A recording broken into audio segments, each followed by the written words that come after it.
Hello friends, welcome back to my channel Generative Code Art. Hope you guys are doing well and safe at your home.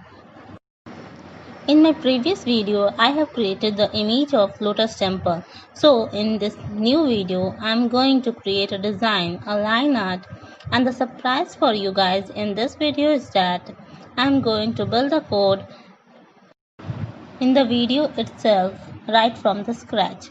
So get ready to generate this pattern with me. Here I am going to start with the basic structure of HTML code, and inside the body tag I am going to define two tags, and these two tags are canvas and the button element tag. Inside the canvas element I am going to define three inbuilt properties of canvas, and these properties are ID, height and width of canvas.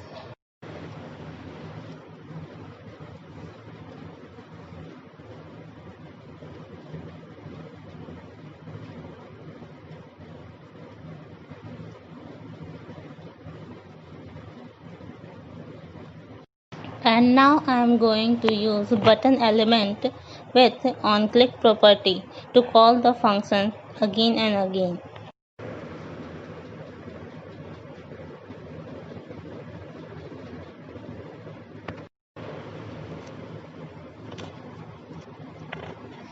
Now coming back to the script part, first of all I am going to declare an object of canvas type using the ID defined above in the canvas element. And for this I am going to use getElementById function.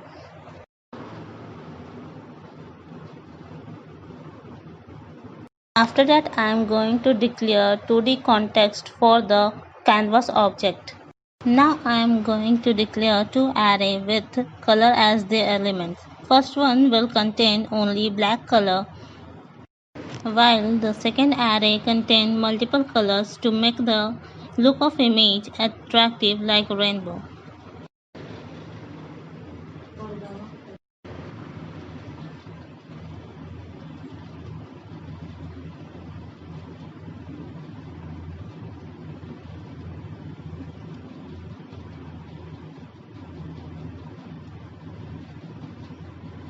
And at last I am going to declare variable r used to define the particular size of motif in a design.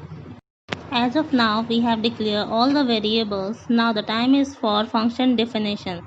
Inside the function I am going to use clearRect function with context object.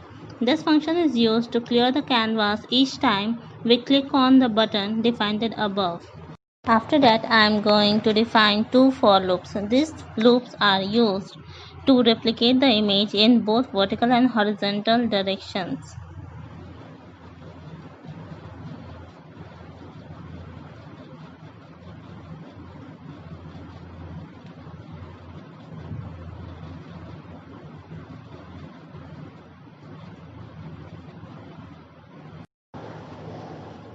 After that I am going to initialize the stroke style built-in property of canvas context object with the array element declared above. Here random function is used to get the indexes of the array randomly from the array. And floor function is used to round up the value coming out of the random functions.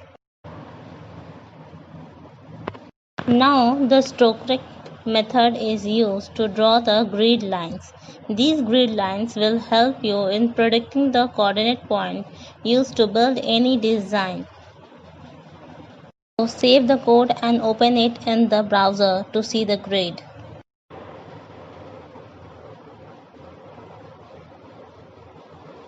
After this, I am going to define the line width property of context to describe the width of the line or the curves that I am going to draw over the canvas. Then call beginPath method to mark the starting point of the design. For today's pattern, I need one more for loop, so let's define it. Inside the for loop, I am going to use Move to and line to method to draw the lines for the images.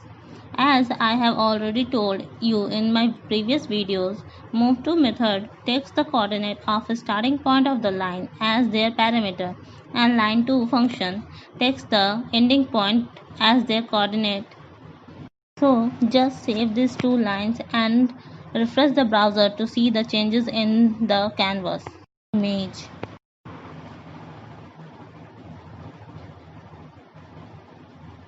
As of now, half diamond is created. I need to write two more lines to complete the diamond shape.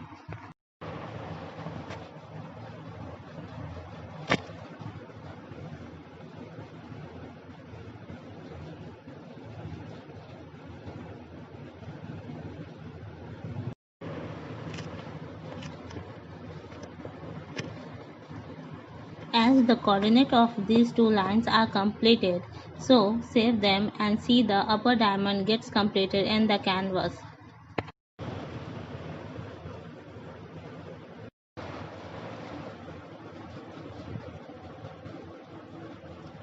Similarly, I am going to design the lower diamond part of the design also. And for this also I need to write one move to and three line to functions.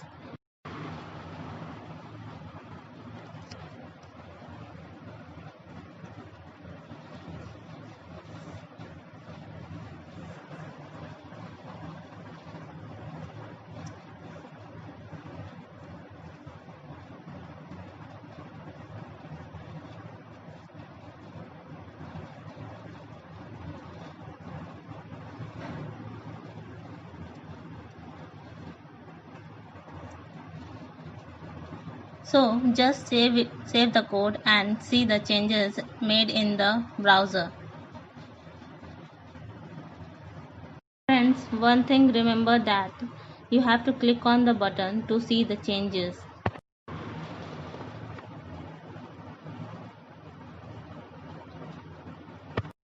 After that, for making the curve line to the right of the image, I am going to use the quadratic curve 2 method with the set of two coordinates. The first set of x and y coordinates are used to control point, which is used to decide the depth and the shape of the curve, and the second set of coordinates are the coordinates of end point of the curve.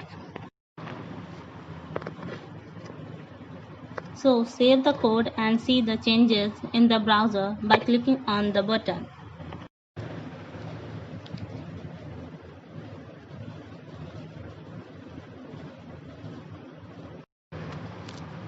Similarly, I am going to design the left curve part of the design.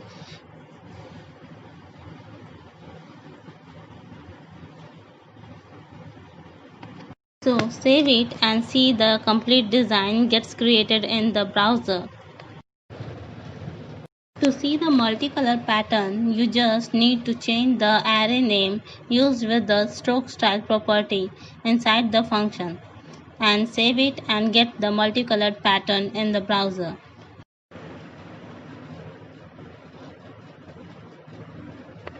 I hope this video may help you guys in generating a pattern by yourself. If anyone do so, I will be glad to see them. If you like the video, please let me know through your comments, share it and press the bell icon if you haven't subscribed it till now. Thanks for watching. See you soon with the next video.